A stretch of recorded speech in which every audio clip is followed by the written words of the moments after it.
اسی لیے میں یہ جملہ کہنے جا رہا ہوں اور بڑی دیانت کے ساتھ، امانت کے ساتھ، جیسے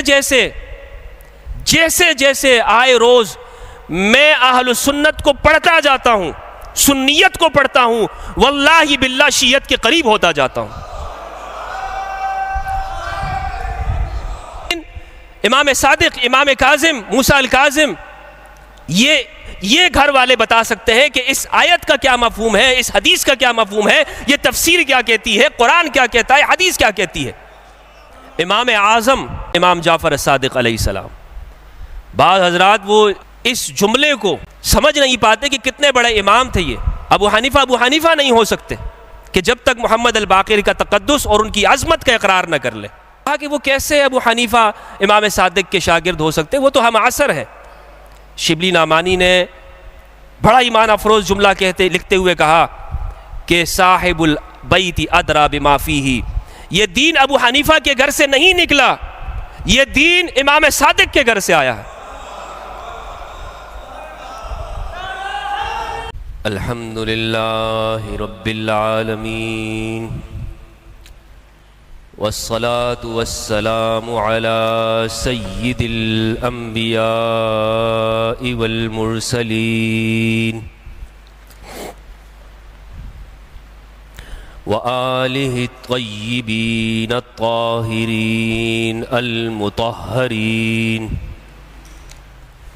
الذین قال اللہ فیہم انما یرید اللہ لِيُذْهِبَ عَنْكُمُ الرِّجْسَ أَهْلَ الْبَيْتِ وَيُطَهِّرَكُمْ تَطْهِيرًا۔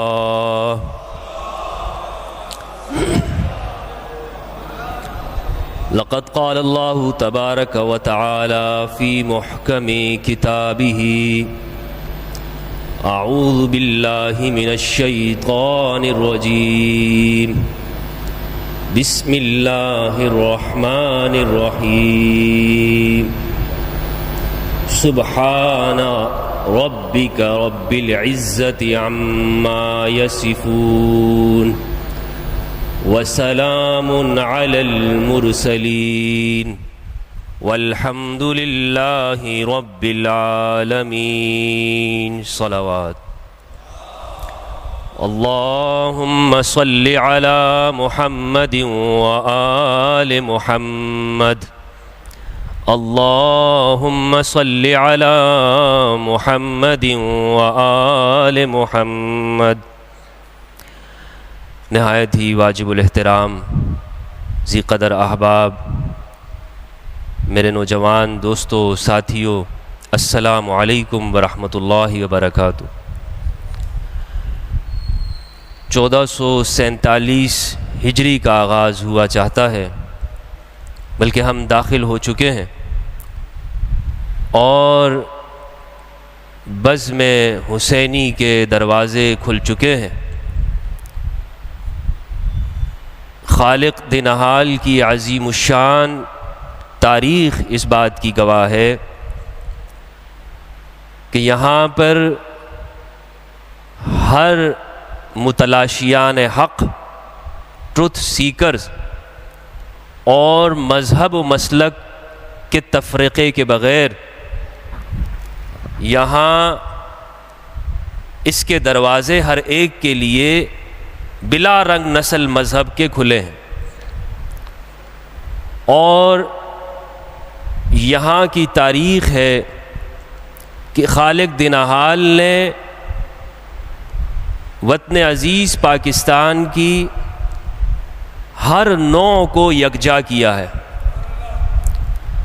اور جلیل القدر علماء، خواہ وہ علماء اہل سنت ہوں یا مکتب اہل البیت سے وابستہ، انہوں نے اس منبر کو رونق بخشی ہے۔ ان میں سے ایک جلیل القدر عالم دین اور خطیب بے مثال جناب علامہ رشید ترابی رحمہ اللہ علی اللہ مقامہ کا نام ہے، کہ جنہوں نے اپنے پیغام میں، اپنی مجالس میں قرآن فہمی، تدبر قرآن اور انبیاء کی تاریخ کو تسلسل کے ساتھ پیش کیا ہے تاکہ فکر کا ارتقاء ہو اور مسلم امہ کے اندر دعوت ابراہیمی سے لے کر خاتم النبیین تک جو انبیاء کا سلسلہ ہے، ان کی مقصد بعثت رسالت ہے، وہ واضح ہو کر سامنے آ سکے۔ میں بطور ایک طالب علم اور خود طالب علم ہوں، اور سیکھنے کا عمل جاری رہنا چاہیے۔ جو بزرگ میرے سامنے بیٹھے ہیں، میں آپ سے مخاطب نہیں ہوں گا، آپ مجھ سے زیادہ جانتے ہیں، زیادہ پڑھے لکھے ہیں، بہتر ہیں۔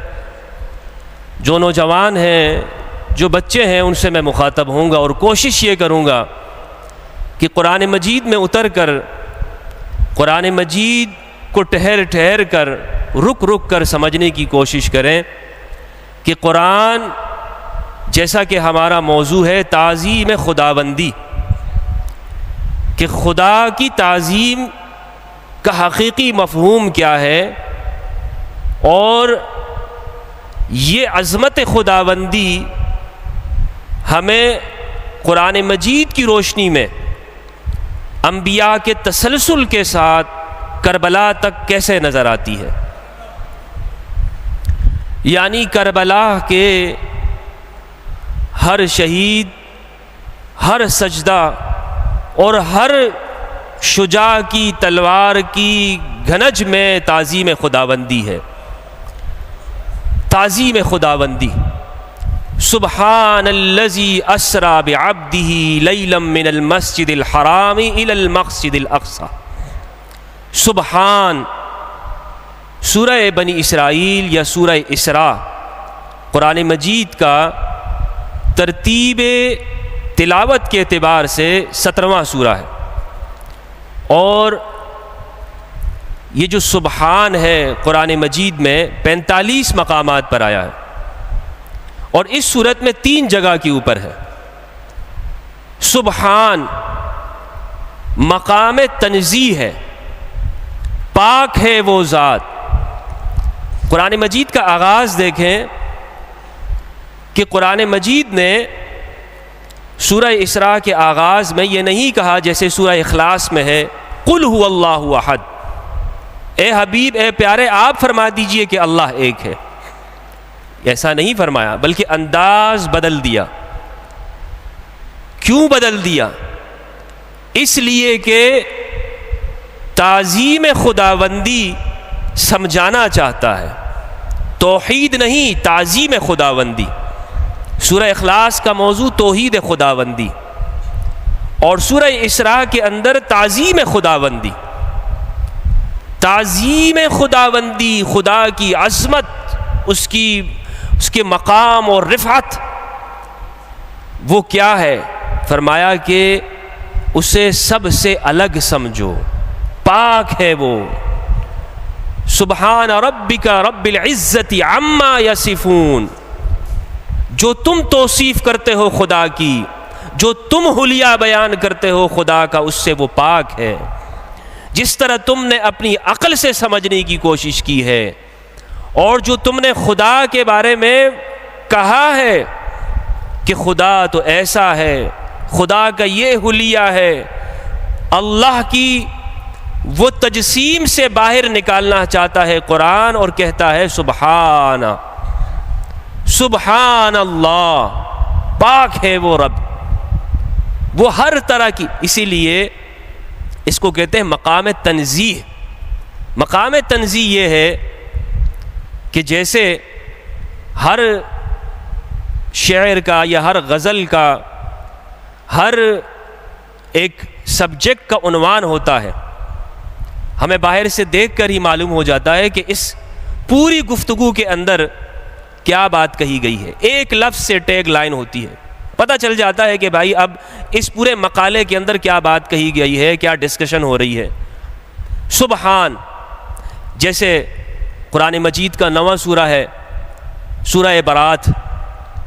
برات پہلے لفظ سے ہی معلوم ہو گیا کہ 9ویں ہجری کے اندر یہ جو برات کی صورت اتری ہے، اس ایک لفظ کے اندر کہ آگے کن کن گروہوں کا بیان ہو رہا ہے اور قرآن اس میں کیا سمجھانا چاہتا ہے، تو یہ ہے ایک لفظ سے پوری بات کا علم ہو جانا۔ اسے کہتے ہیں عربی میں صنعت براہت استحلال، کہ جیسے پہلے چاند کو دیکھ کر ہی علم ہو جاتا ہے کہ مہینے کا آغاز ہو گیا ہے، پورے 30 دنوں کا علم ہو جاتا ہے، ایسے پہلے لفظ کو دیکھ کر علم ہو گیا کہ کیا بیان ہوگا۔ سورہ البقرہ، بقرہ یعنی اس میں ایک گائے کا واقعہ ہے، اس میں ایک سٹوری بیان کی گئی ہے، وہ گائے کا واقعہ ہے۔ کہف، سورۃ الکہف قرآن مجید کا 18واں سورہ، اس میں ایک پورا واقعہ نوجوانوں کا بیان ہوا ہے کہ وہ نوجوان تھے، کچھ یوتھ کہ جو اپنے زمانے میں، اپنے دور میں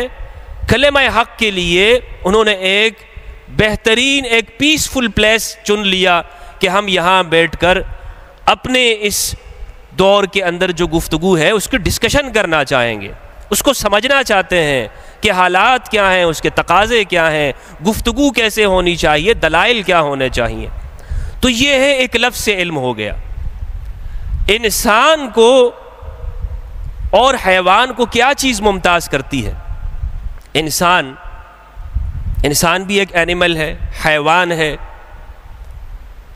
تعریف کرتے ہیں حیوان ناطق کہ بولنے والا حیوان ہے انسان، لیکن انسان کو حیوان سے جو چیزیں ممتاز کرتی ہیں، سوشیالوجی کے جو علماء ہیں سماجیات کے، وہ یہ کہتے ہیں کہ 3 چیزیں ایسی ہیں کہ جو انسان کو حیوان سے جدا کرتی ہیں۔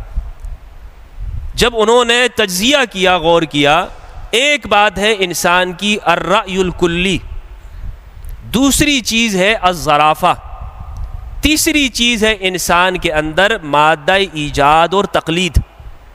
یہ 3 چیزیں ہیں جو انسان کو عام حیوانات کی عقل سے ممتاز کرتی ہیں۔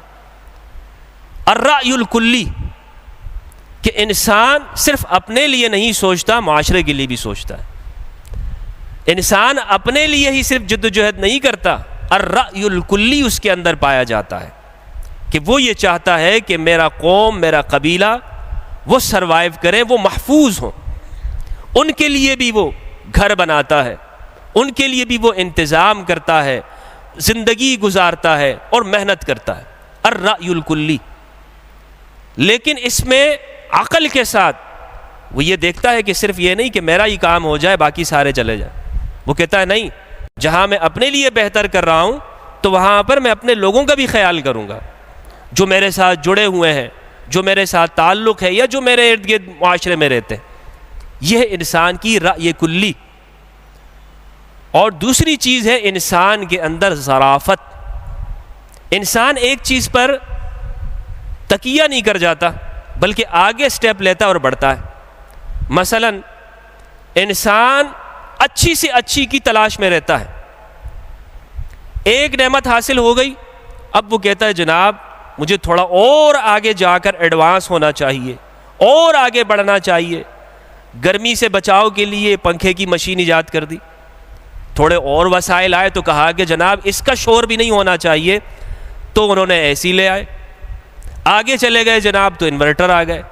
ہر چیز کے اندر انسان ظرافت چاہتا ہے، خوبصورتی چاہتا ہے، آسائش چاہتا ہے، زندگی کو آسان بنانا چاہتا ہے۔ یعنی انسان کی عقل وہ ایک جگہ پر جا کر صرف اپنی پیٹ کی ضروریات پر ختم نہیں ہوتی، بلکہ وہ یہ کہتا ہے کہ میں ایسا کام کروں کہ جس سے معاشرے کے اندر آسانی پیدا ہو جائے۔ یہ انسان کی خصوصیت ہے جو انسان کو حیوان سے ممتاز کرتی ہے۔ تیسری جو خصوصیت ہے انسان کی بات کہ انسان میں مادہ ایجاد اور مادہ تقلید ہے، یعنی ایک چیز کو ایجاد کرنا، اگر ایجاد نہیں کر سکتا تو دوسرا طبقہ پھر وہ اس کو فالو کرتا ہے کہ اچھا ٹھیک ہے یہ صلاحیت تو مجھ میں نہیں ہے، لیکن میں اپنے ان لوگوں کو دیکھ کر، ان کی کتابیں پڑھ کر، ان کے تجربات سے فائدہ اٹھاتا ہوں۔ اب یہ جو میں نے آپ کے سامنے جو گفتگو رکھی، کہ انسان اگر وہ محض اپنے لیے سوچنے لگ جائے، اپنے لیے ہی خیال کرنے لگ جائے، تو وہ انسان کی تعریف میں ہی داخل نہیں ہوتا۔ اس لیے ضرورت اس بات کی ہے کہ اللہ نے فرمایا سبحان الذی اسری بعبدہ لیلا من المسجد الحرام۔ انسان ابھی تو صرف تم اپنی ذات میں کھوئے ہوئے ہو، اپنے نفس کے اندر، اور نفس کا بھی جو نفسیات سے تعلق رکھتے ہیں ان کے علوم سے جانتے ہیں، انسان ابھی تک اس نفس کو ہی سمجھ نہیں پایا ہے۔ نفس کی خرابیاں، نفس کا مطالعہ، اس کا اسٹڈی کرنا۔ قرآن نے کہا وَمِمَّا تُنبِتُ الْأَرْضُ وَمِنْ أَنفُسِهِمْ وَمِمَّا لَا يَعْلَمُونَ۔ فرمایا کہ پاک ہے وہ ذات کہ جس نے تمہارے لیے سب کچھ پیدا کیا، اور جو زمین تمہارے لیے اگاتی ہے، اور جو تمہارے نفسوں کے اندر ہے یہ بھی اللہ نے پیدا کیا، اور ایسی چیز ہے جنہیں یہ لوگ نہیں جانتے ہیں۔ یعنی نفس کی ایک کیفیت وہ ہے کہ انسان اس کا علم نہیں رکھتا۔ نفس کا ایک مقام ایسا ہے کہ وہ نفس، اسے سمجھنے کے لیے انسان اس میں جتنا غور کرتا ہے تو وہ حقیقت انسان پر آہستہ آہستہ اشکار ہوتی ہے۔ فرمایا کہ پاکی بیان کرو پہلے، اللہ کی تعظیم یعنی تنزیہ ہر طرح کی صفات جو خود انسان دیتا ہے اس سے خدا کو بری کرو، اس سے خدا سے وہ ہٹاؤ۔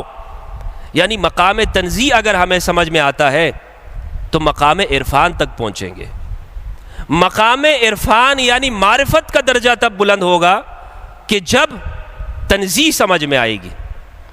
مقام عرفان جیسے ہی واضح ہوتا ہے تو پھر مقام عبادت میں انسان بلند ہوتا ہے، اور مقام عبادت تک جانے کے لیے ایمان کی بلندی، اور ایمان جیسے ہی بلند ہوتا ہے تو یقین میں بلندی آتی ہے۔ صلوات بھیجے محمد وآل محمد وآل محمد۔ یہی ایمان کی بلندی ہمیں امام زین العابدین علی بن الحسین بن علی بن ابی طالب صلی علی محمد وآل محمد، ان کی دعاؤں کے اندر نظر آتی ہے۔ ان کی دعائیں فرماتے ہیں کہ پروردگار میری آنکھیں تیری ہیبت کے نور سے جھک گئی ہیں، میری زبان تیری نعمتوں کے بیان سے خاموش ہو گئی ہے، اور کتنی ہی زبانیں ایسی ہیں کہ جو تیری نعمتوں کو بیان نہیں کر سکتی اور عقلیں اس کا احاطہ نہیں کر سکتی۔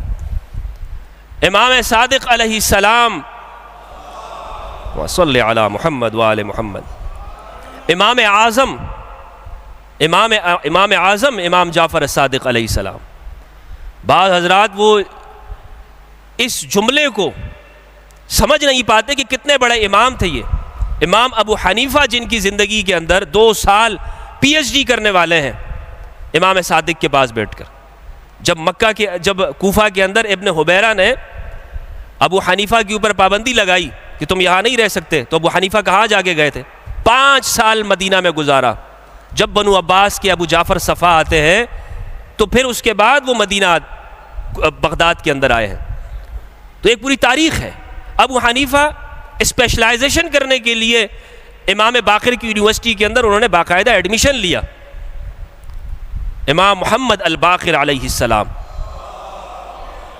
صلی اللہ محمد والے، اور تعظیم خداوندی اس ایک جملے کے اندر سمجھیے گا دوستو کہ غیر اللہ کی تعظیم نہیں ہونی چاہیے، غیر اللہ کا اس کے سامنے کھڑے نہیں ہو سکتے۔ یہ توحید ایک جگہ پر بیان کی گئی، اور ایک توحید وہ ہے کہ جو ابو حنیفہ کی زبانی سمجھاتا ہوں، عرض کرتا ہوں، سمجھانے کا جملہ تو مجھے نہیں کہنا چاہیے، عرض کرتا ہوں میں۔ ابو حنیفہ جب امام ابو حنیفہ رحمہ اللہ وہ امام محمد الباقر علیہ السلام کے سامنے حاضر ہوتے ہیں تو یوں 2 زانو ہو کر بیٹھ گئے، کیوں ایسے 2 زانو ہو کر۔ اور اس بات کو لکھا ہے مفتی اعظم مصر ابو زہرہ المصری نے ابو حنیفہ حیاتہ و عصرہ کے اندر ابو حنیفہ کی زندگی پر انہوں نے بڑی شاندار کتاب لکھی ہے، اور ایک کتاب شبلی نعمانی نے لکھی ہے سیرت النعمان۔ تو وہ کہتے ہیں ایسے بیٹھ گیا اور کہا کہ اے امام، آج مجھ پر ابو حنیفہ پر آپ کی تعظیم ایسے واجب ہے جیسے صحابہ کے اوپر رسول اللہ کی تعظیم واجب تھی۔ یہ ہے تعظیم خداوندی کا حقیقی معنی۔ اے امام، یعنی میں دو زانوں کیوں نہ بیٹھوں اور آپ اپنی جگہ سے مت اٹھیے گا، آپ اپنی جگہ سے مت اٹھیے۔ جیسے رسول کے زمانے میں صحابہ پر رسول کی عزت اور حرمت اور تقدس واجب تھا، ایسے ابو حنیفہ کے اوپر بھی محمد الباقر کی تقدس اور عظمت واجب ہے۔ ابو حنیفہ نہیں ہو سکتے کہ جب تک محمد الباقر کا تقدس اور ان کی عظمت کا اقرار نہ کر لے۔ شبلی نعمانی نے ایک بڑا خوبصورت جملہ لکھا ہے، کہتے ہیں کہ کسی نے اعتراض کیا کہ جناب، بلکہ ابن تیمیہ نے، انہوں نے کہا کہ 150 تو ابو حنیفہ کی پیدائش 150 ہجری اور 80 ہجری ان کی پیدائش ہے اور 150 میں ان کا وصال ہے، اور یہ امام جعفر الصادق علیہ السلام کی ہم عمر، ان کی ایک زمانہ بنتا ہے۔ کہا کہ وہ کیسے ابو حنیفہ امام صادق کے شاگرد ہو سکتے، وہ تو ہم عصر ہیں۔ شبلی نعمانی نے بڑا ایمان افروز جملہ لکھتے ہوئے کہا کہ صاحب البیت ادری بما فیہ، یہ دین ابو حنیفہ کے گھر سے نہیں نکلا، یہ دین امام صادق کے گھر سے آیا ہے۔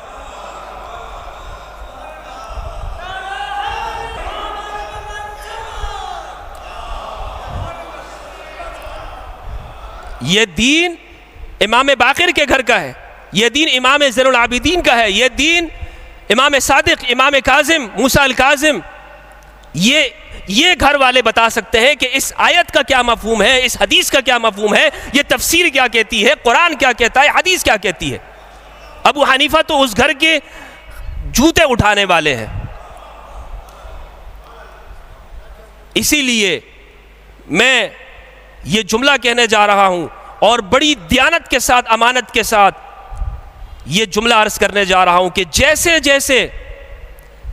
جیسے آئے روز میں اہل سنت کو پڑھتا جاتا ہوں، سنیت کو پڑھتا ہوں، واللہ باللہ شیعت کے قریب ہوتا جاتا ہوں۔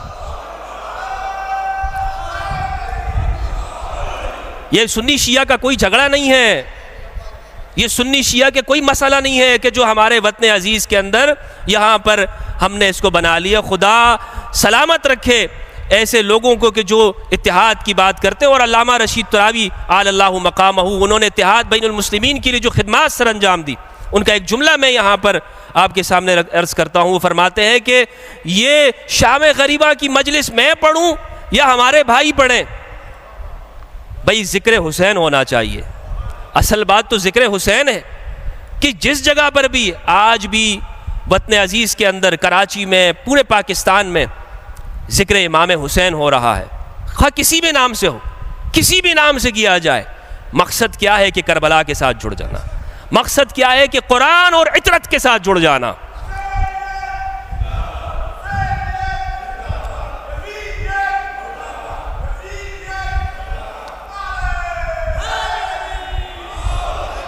یہ تعظیم خداوندی ہے کہ رسول اپنی وصیت کے اندر یہ فرماتے ہیں، حجۃ الوداع کے اندر ارشاد فرمایا، حجۃ الوداع، زندگی بھر ہم نے یہ وصیت سنی، ہم نے یہ سنا، ہمارے ممبروں سے، ہمارے خطبات سے، ہمارے واعظین نے ہمیں یہ بیان کیا کہ رسول نے حجۃ الوداع، جو زندگی میں ایک حج کیا ہے، حجۃ الوداع، اس میں یہ ارشاد فرمایا، انی ترکت فیکم الثقلین ما ان تمسکتم بہما لن تضلوا بعدی کتاب اللہ و سنتی، کہ لوگوں میں تمہارے درمیان میں دو چیزیں چھوڑ کے جا رہا ہوں، تم کبھی گمراہ نہیں ہوگے، ایک اللہ کی کتاب اور ایک سنت رسول۔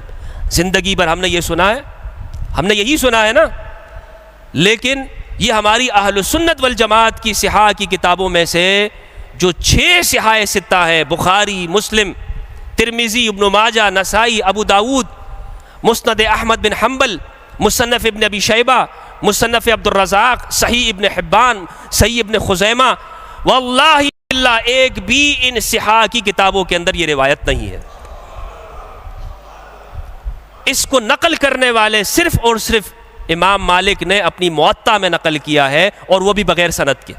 فرمایا بلغنی، مجھے یہ خبر پہنچی ہے، سند کوئی سند ندارت، لیکن وہ حدیث، وہ روایت کہ جو چین آف نیریشن جس کا گولڈ ہے، یعنی وہ ایسے سلسلہ سند کے ساتھ ہے کہ جس میں تواتر کے ساتھ ہم تک منقول ہے، اور اہل سنت والجماعت کی جتنی بھی حدیث کی کتابیں ہیں، صحیح مسلم، ترمذی، ابن ماجہ، نسائی، خصائص امیر المؤمنین، مسند احمد، مصنف ابن ابی شیبہ، مصنف عبد الرزاق، تمام صحاح کے اندر یہ روایت موجود ہے۔ رسول اللہ فرماتے ہیں، اللہ اکبر، حجۃ الوداع میں آپ نے ارشاد فرمایا، سنن ترمذی کی روایت 3786، جابر بن عبداللہ رضی اللہ عنہ کہتے ہیں کہ میں نے رسول اللہ کو دیکھا کہ آپ قصوہ اونٹنی پہ سوار ہیں۔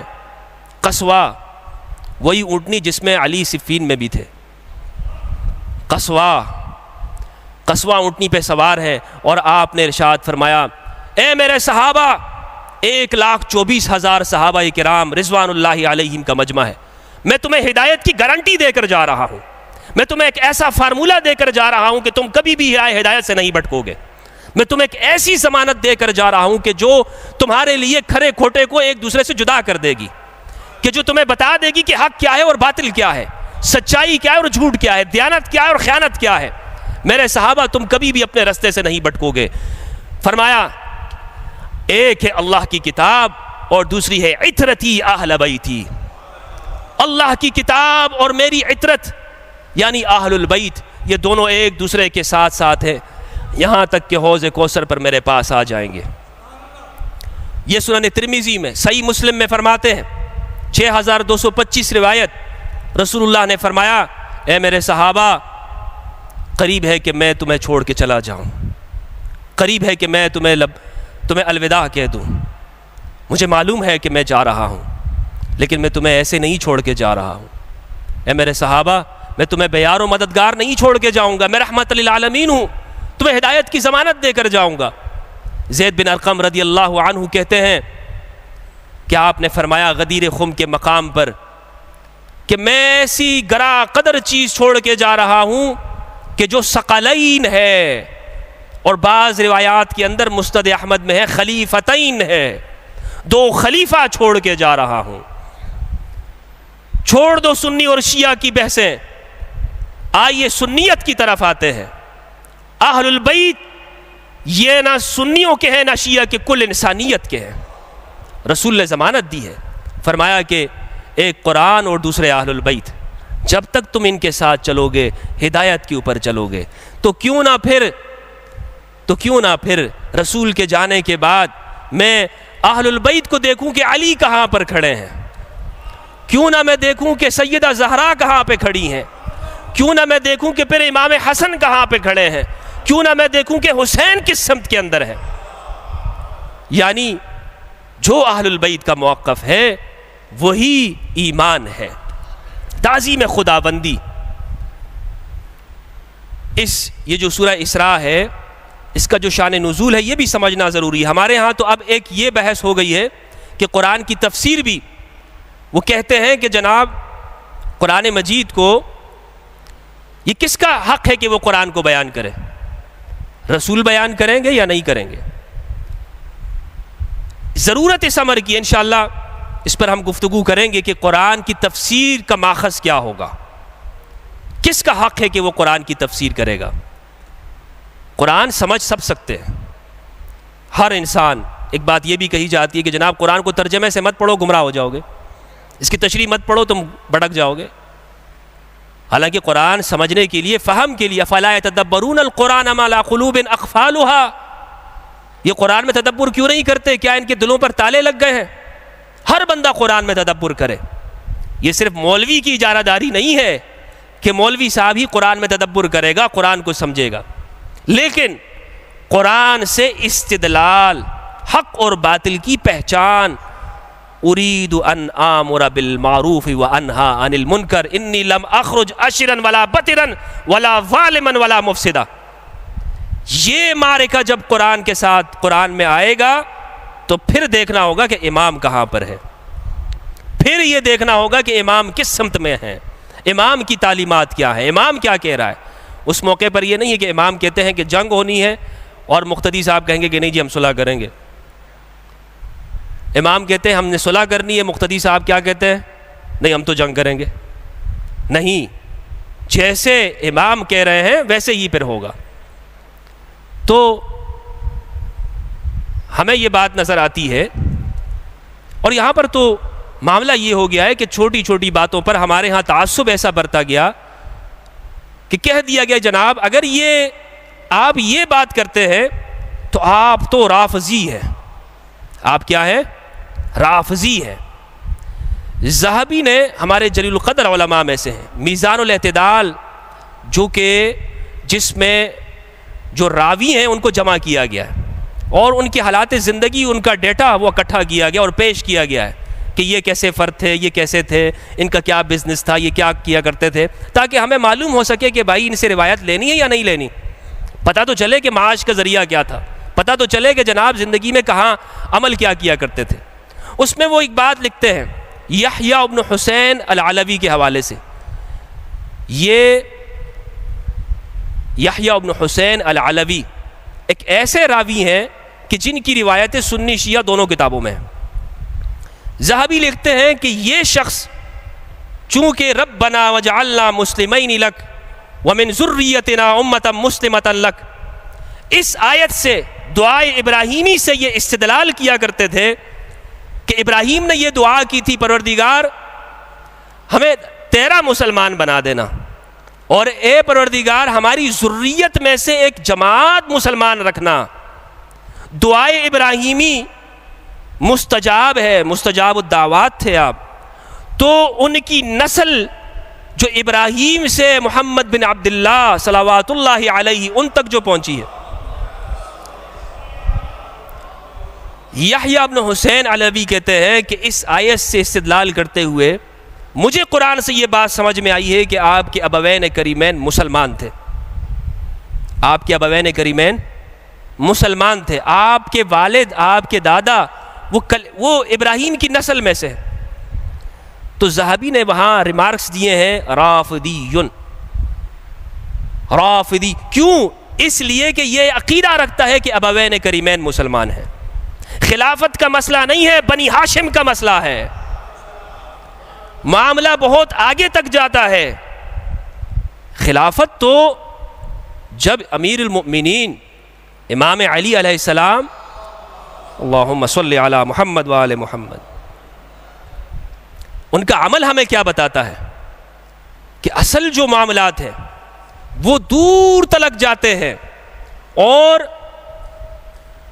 شجرہ طیبہ جو وہ شجرہ جو بنی ہاشم اور جو دعوت ابراہیمی کو لے کر بیت اللہ کی تعمیر اور اس کے خیال میں مصروف ہے، جس کے پاس کعبۃ اللہ کی کنجیاں ہیں، اس کا مقام اور اس کی ذمہ داریاں کیا تھیں. واقعہ فیل کے اندر ہم سب کے سامنے ہے، سب کے علم میں ہے. جب ابرہا آتا ہے تو ابرہا نے ادھر ادھر سے اس کے لشکر نے اونٹوں کو پکڑ لیا اور اس نے کہا کہ اب تو بس کعبۃ اللہ، سب لوگوں نے یہ سمجھ لیا کہ اب اس کو منہدم کر دیا جائے گا. تو جناب عبد المطلب وہ جب ابرہا کے سامنے آتے ہیں تو کیا مقدمہ پیش کرتے ہیں؟ کہا اجازت چاہتا ہوں میں آپ کے سامنے اپنا مقدمہ رکھنے کی. ابرہا نے سمجھا کہ یہ اب مجھ سے پوچھے گا کہ میں اس کے خدا کے گھر کو بچا دوں، میں اس کے خدا کے گھر پر کوئی حملہ نہ کر دوں، یہ مجھ سے اس بات کی بھیک مانگیں گے. تو کہا کہ میری صرف اتنی سی گزارش ہے کہ وہ جو 200 اونٹ میرے تمہارے لشکر نے لیے ہوئے نا وہ مجھے واپس کر دو. اتنی سی میری ڈیمانڈ ہے، یہ بات ہے میری.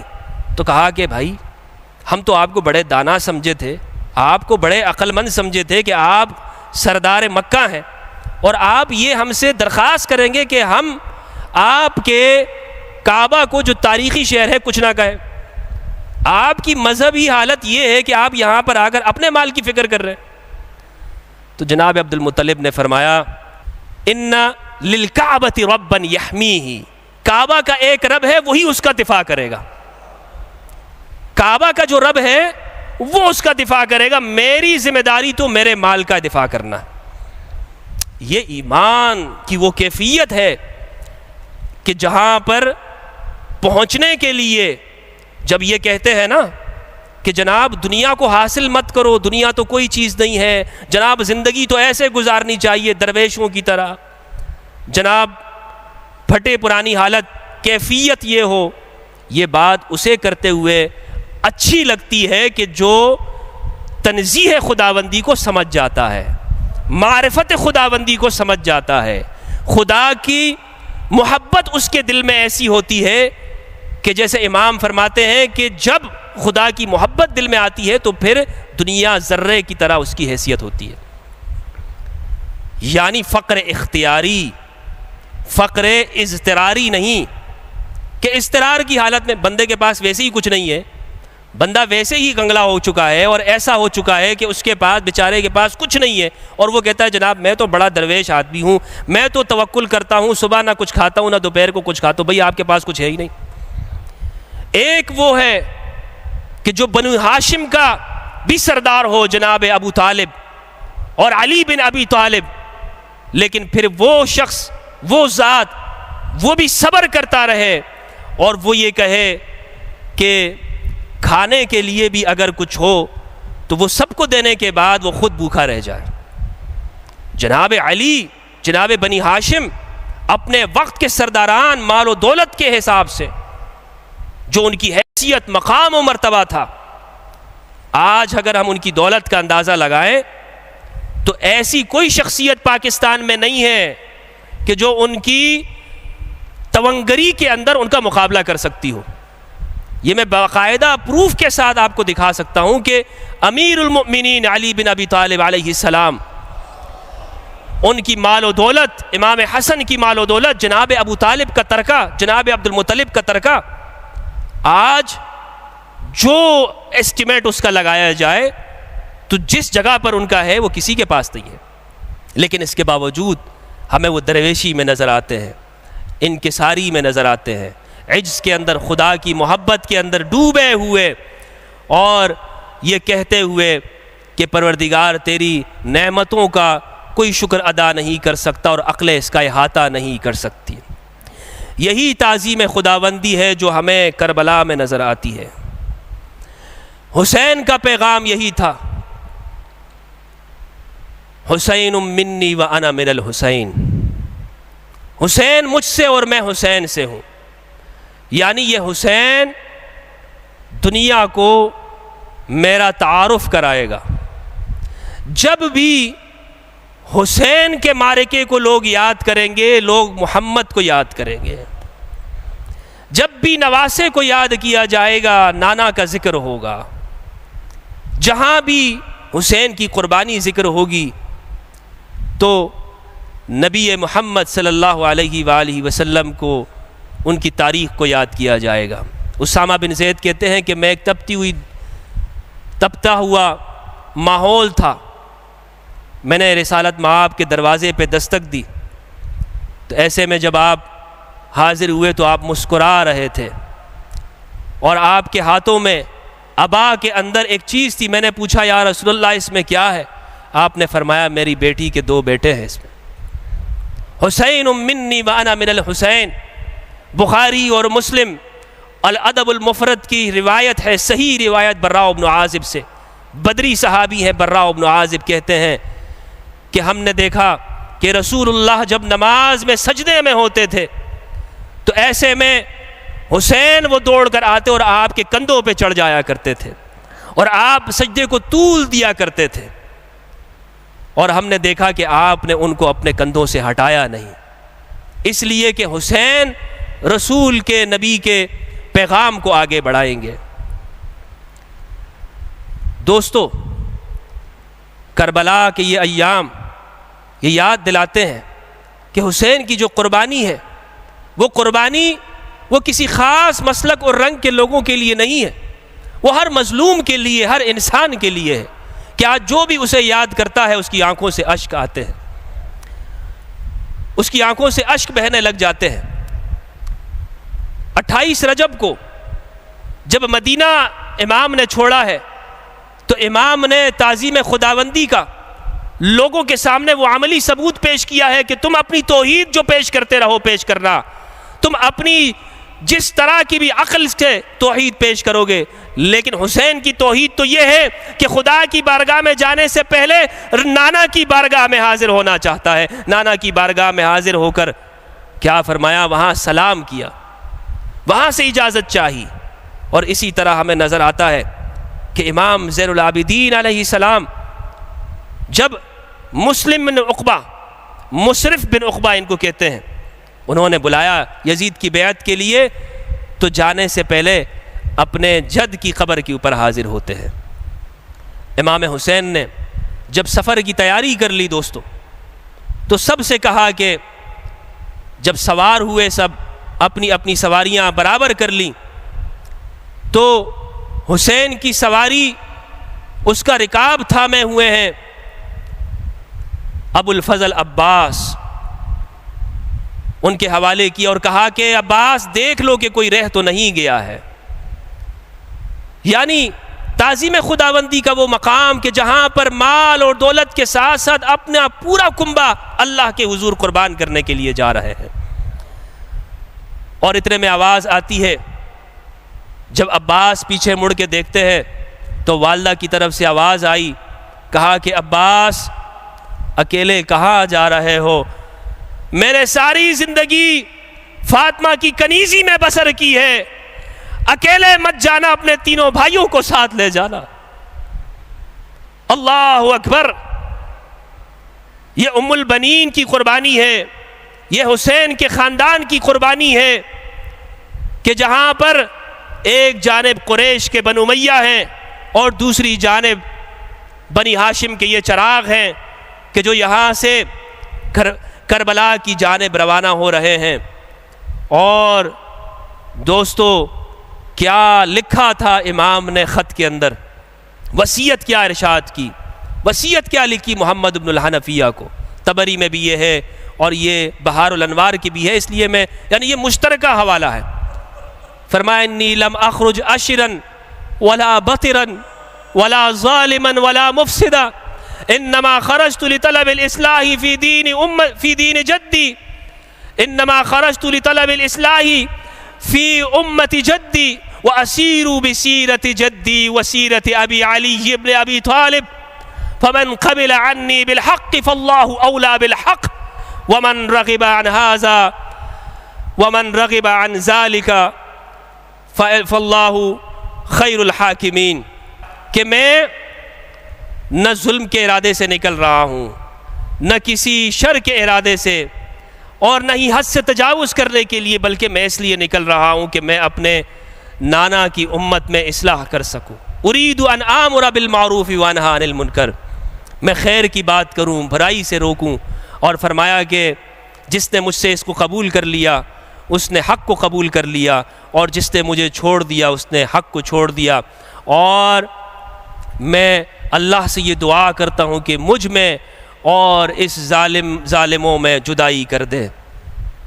دوستو اللہ آپ کو اجر عطا فرمائے کہ آج آپ نے مجلس میں حسین کا ذکر کیا، کربلا کو یاد کیا، اہل البیت کو یاد کیا۔ آپ کی آنکھوں کو خدا تر و تازہ رکھے، آپ کی زندگی کو خدا آباد رکھے۔ فضائل الصحابہ میں احمد بن حنبل نے نقل کیا کہ جس نے ایک قطرہ مجھ حسین پہ رو دیا، پروردگار اس کے لیے جنت کو واجب کر دیتا ہے۔ آپ کا اجر اللہ کے حوالے، اللہ آپ کو اس کا اجر دے گا۔ والسلام علیکم ورحمۃ اللہ وبرکاتہ۔